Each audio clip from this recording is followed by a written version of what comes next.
Welcome back.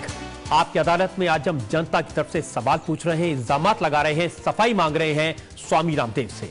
आपकी अदालत में अगला इल्जाम। आपकी अदालत में स्वामी रामदेव पर इल्जाम है कि इनके पास बेहिसाब संपत्ति है। रजत जी, आपने तो हद कर दी। अभी मैंने शुरुआत की है, कहां हद कर दी अभी? जो ट्रस्ट होता है उसका हर साल ऑडिट होता है। मैं सारे पेपर लेके आया हूं। मैं आपसे, मेरे पास भी बहुत सारे पेपर्स हैं। देखिए, ये जो पेपर वाले होते हैं ना, हाँ। ये पेपर में यदि बिना इंक्वायरी के छापते हैं तो इनके ऊपर भी कानूनन कार्रवाई होनी चाहिए। ट्रस्ट का पूरा एक एक पैसे का ऑडिट होता है और इस देश के करीब पिछले 18 से 20 सालों में मैं 5 करोड़ से ज्यादा लोगों के पास में पहुंचा हूं और उन लोगों ने जो मुझे दान दिया है वो खून पसीने की मेहनत की कमाई का पैसा है। बेईमान चोर गद्दारों की तरह वो लूट का पैसा नहीं है। और देखिए, जो देश के लोगों ने जो मुझे 1000 करोड़ रुपए से ज्यादा करीब 1100 करोड़ रुपए के आसपास जो धन दिया है, उससे हमने 100 करोड़ से ज्यादा लोगों तक योग का संदेश ही नहीं पहुंचाया। 200 से ज्यादा देशों तक योग लोगों को करना सिखा दिया और उससे जो लोगों की बीमारियां ठीक हुई, किसी की किडनी ठीक हुई है, किसी का लिवर, किसी का हार्ट, किसी का कैंसर, आज जो बीमारियां ठीक हुई उसका मूल्यांकन किया जाए तो 400 लाख करोड़ रुपए से ज्यादा हमने इस देश और दुनिया के लोगों का बचाया है जितना इन बेईमान लोगों ने लूटा। देखिए, मेरे ख्याल से तो आपको खुश होना चाहिए। जब 2 साल पहले आप आपकी अदालत में आए थे तो आप पर ऐसे छोटे छोटे इल्जाम लगते थे। इन्होंने हड्डियों का चूरा मिला दिया दवाई में, इन्होंने दवाई के अंदर टैक्स बचा लिया। अब तो आपके ऊपर इल्जाम लग रहा है इनके पास में 70,000 करोड़ रुपए की प्रॉपर्टी है, तो खुश होना चाहिए। बड़ी बड़ी बातें। चलो, यदि मेरे पास में 1100 करोड़ रुपए है और 70,000 करोड़ नजर आता है, इसका मतलब यह है कि हमने जो काम किया वो इतना बड़ा दिखता है लोगों को कि कम पैसे में हमने ज्यादा काम कर दिया। ये सरकार ने तो 200 लाख करोड़ रुपए का तो बजट बनाया, इस हिंदुस्तान में दिखता है 200 लाख करोड़ लगा कहां है? ये 200 लाख करोड़ खर्च करते हैं तो 20,000 करोड़ रुपए दिखता है और हम यदि 1100 करोड़ रुपए खर्च करते हैं तो 70,000 करोड़ रुपए दिखता है। कितने गर्व की बात है। जोरदार तालियां बजाइए।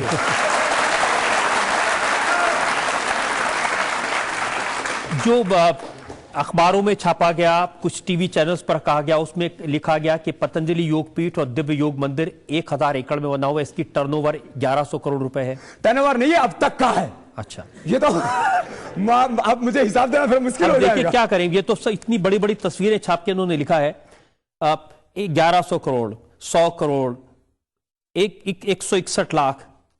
अब इन्होंने लिखा है सोलन में जमीन है, बहुत प्राइम लैंड है आपके पास में, और 500 करोड़ रुपए का फूड पार्क बनाया है। हरिद्वार में यूनिवर्सिटी बनाई है 100 करोड़ रुपए की। तो यूनिवर्सिटी बच्चों को पढ़ाई करने के लिए बनाई है, उसमें कोई डोनेशन लेने के लिए थोड़ी बनाई है। इसमें तो हमारी तारीफ होनी चाहिए। ये सरकार तो यूनिवर्सिटी बना नहीं पाई। पूरे हिंदुस्तान में 368 यूनिवर्सिटी, उसमें भी आधा स्टाफ नहीं है यूजीसी के अकॉर्डिंग। अमेरिका में हमसे 3 गुना कम आबादी है, वहां 5758 यूनिवर्सिटी है। मैं तो चाहता हूं भारत के एक एक स्टेट के अंदर कम से कम 10-10 यूनिवर्सिटी होनी चाहिए और हम ऐसा करेंगे इस हिंदुस्तान में। स्कॉटलैंड में एक पूरा आइलैंड आपने खरीद लिया है। ये तो अच्छी बात है ना, जो अंग्रेज हमारे हिंदुस्तान को लूट करके लेके गए उनकी छाती पर जाके खूंटा ठोका हमने।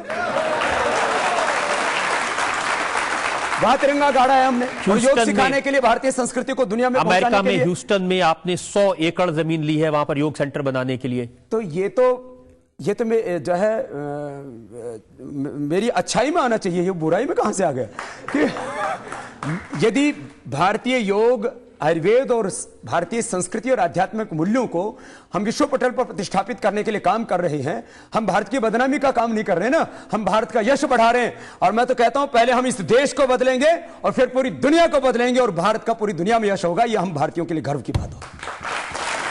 अच्छा, ये भी सही है कि जो 500 करोड़ रुपए का फूड पार्क आपने बनाया है, ये बढ़ते बढ़ते 1 लाख करोड़ का इसके अंदर प्रोडक्शन होगा।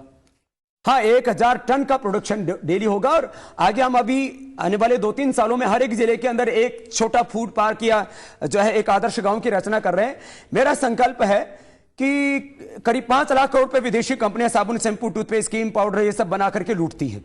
तो ये स्वदेशी उद्योग इस कदर फैले क्योंकि आज जितना विश्वास लोगों का लक्ष्य पर है, लाइफ बॉय पर है, कोलगेट पेप्सोडेंट पर है, क्लोजअप पर है, उससे ज्यादा विश्वास आज देसी ब्रांड पर हो गया है। तो आज उस देसी ब्रांड का हम प्रयोग करके ये 5 लाख करोड़ रुपए से ज्यादा की जो लूट हो रही है, रजत जी आप तो 70,000 करोड़ रुपए रुक गए, ये 5 लाख करोड़ रुपए से जो ज्यादा की लूट हो रही है, हम इसे देश में स्वदेशी का संकल्प इतना बड़ा खड़ा करना चाहते हैं कि ये 5 लाख करोड़ रुपए से ज्यादा की लूट इसे हिंदुस्तान की बचे। और जिस तरह से अमेरिका पूरी दुनिया की आर्थिक महाशक्ति बना है, चीन हमसे कई गुना आगे बढ़ गया। आज चीन में 70 लाख करोड़ रुपए का निर्यात होता है और अपने घरेलू जो है जो भी जितना उत्पादन चाहिए उतना भी पूरा करता है। भारत का 7 लाख करोड़ रुपए का उत्पादन करता है। तो हम तो इस स्वदेशी के काम को, योग आयुर्वेद के काम को इतना आगे बढ़ाना चाहते हैं कि 100 लाख करोड़ रुपए से ज्यादा की जो का निर्यात हो और उसमें भारत की आमदनी बढ़े। ये इंडियन गवर्नमेंट को तो लूटने से फुर्सत नहीं, तो योग आयुर्वेद और तमाम हमारी देसी चीजों को आगे बढ़ाते तो भारत की आर्थिक समृद्धि पूरी दुनिया में शिखर पर होती। फिर लोग कहेंगे बाबा बन गया बिजनेसमैन। लेकिन मुझे कोई किसी भी उपाधि से नवाजे, मुझे कोई परवाह नहीं। मैं सच्चाई की राह पर कल था, आज हूं और कल रहूंगा। और इन विवादों के बीच में ही मैं यहां पर खड़ा हुआ हूं और जितनी बार मेरा विरोध हुआ है उतनी बार और ज्यादा ताकतवर बना। मैंने कांग्रेस पार्टी के महासचिव दिग्विजय सिंह के बयान देखे हैं। उन्होंने कहा कि काले धन के खिलाफ मुहिम चलाने का दावा करने वाले बाबा रामदेव को पहले अपनी संपत्ति का पूरा ब्यौरा देश के सामने देना चाहिए। मेरी तो संपत्ति कुछ है ही नहीं, ये 2 कपड़े हैं और ये चाहो तो मैं भी लंगोटी में चला जाता हूं यहां से। जब बाबा ने 1 रुपए कोई बैंक बैलेंस नहीं किया, खाता ही नहीं खोला, ना देसी ना किसी भी देसी बैंक में, 1 रुपए बैंक बैलेंस नहीं, 1 इंच जमीन नहीं, देश के लोगों ने जो मुझे दिया मैंने उसको वापस समाज की सेवा में लगाया। उनका कहने का तात्पर्य है कि जो ट्रस्ट आप चलाते हैं, तो ट्रस्ट जो चलता है उसका हर साल ऑडिट होता है। और ये तो जो है जैसे एक देवी को पहले मुंह की खानी पड़ी थी, ऐसे इस बार कांग्रेस को भी पराजय का मुंह देखना पड़ा और सुरक्षा की मुद्रा में, बचाव की, समर्पण की मुद्रा में आकर के खड़ी होगी। दूसरे ही कांग्रेस के एक महासचिव जो है प्रवक्ता आदरणीय श्री सत्यव्रत चतुर्वेदी जी ने कहा कि जो उस कांग्रेस के नेता ने बोला है उसका व्यक्तिगत बयान है, उसका कांग्रेस से कोई लेना देना नहीं। उन्होंने एक जेन्युइन सवाल पूछा कि आप दावे से कह सकते हैं कि जो धन आपको दान में मिल रहा है इसमें काला धन नहीं है? 1 रुपए भी हमारे पास में काला धन नहीं है। और भारत नहीं, दुनिया की किसी भी एजेंसी से आप चेक करते हैं पैसे से लेने से पहले कि वाकई में व्हाइट मनी है कि ब्लैक मनी है? इस देश के 99% लोग ईमानदारी से, मेहनत से पैसा कमाते हैं। ये चोर गद्दार तो ऊपर ही बैठे हुए हैं। इस देश में जो बेचारा किसान है, मजदूर है, नौकरी पेशे वाला है, दुकानदार है, वो बेचारा मेहनत करके पैसा कमाता है और मुझे 11 रुपए से लेकर के 1100 रुपए तक का ही 99% डोनेशन आता है। तो उस 5 करोड़ से ज्यादा लोगों का जो मेरे पास धन आया हुआ है उसको काला धन बताना, ये देश के मेहनत कश ईमानदार लोगों के साथ में कांग्रेस ने मजाक किया और उसका जवाब देश के लोगों ने दे दिया। और अभी भी यदि इनको सन्मति नहीं आई है तो मैं तो गांधी जी की भाषा में बोलूंगा, ईश्वर अल्लाह तेरे नाम सबको सन्मति दे। देखो सारे बोल रहे हैं। देखिए, कोई आपसे सवाल पूछे, कोई आपकी संपत्ति पर सवाल उठाए तो इसमें कोई बुराई तो नहीं है? बिल्कुल बुराई नहीं है। फिर नाराज क्यों हो रहे हैं? आराम से उत्तर, इतने प्यार से उत्तर दिया। उन्होंने सिर्फ ये कहा कि अगर आपके पास में जो संपत्ति, उन्होंने कहा नहीं, ये ऊपर से जो उनके जो आका है ना उनसे सलाह करके दिया था बयान। तो अब फिर आप बाबा का ध्यान हटाओ, बाबा जो है बाबा का काला धन और भ्रष्टाचार के तरफ ये पूरे देश को खड़ा करें, इधर से बाबा का भी ध्यान हटाओ और पूरे देश को ये बताओ कि जो भ्रष्टाचार और काले धन के खिलाफ मुहिम चला रहे हैं उन्हीं के यहां काला धन है, ऐसा करके एक आरोप लगाया था। लेकिन वो षड्यंत्र में कामयाब नहीं हुए, उनको मुंह की खानी पड़ी। और जो जो ऐसा करेगा, जो सच के को दबाने की कोशिश करेगा, उसको मुंह की खानी पड़ेगी। ये देश का इतिहास रहा है। आपकी अदालत में बैठे हैं, यहां जनता मौजूद है, करोड़ों लोग इस प्रोग्राम को देख रहे हैं। आप क्या देश की जनता के सामने अपनी पूरी संपत्ति का ब्यौरा देने को तैयार हैं? पूरा का पूरा लेके आया हूं, मुझे पता था आप पूछेंगे। ये 1994-95 में हमारा ट्रस्ट बना, सबसे पहला दिव्योग मंदिर ट्रस्ट, और तब से लेकर के जो है हमने शून्य से कम शुरू किया।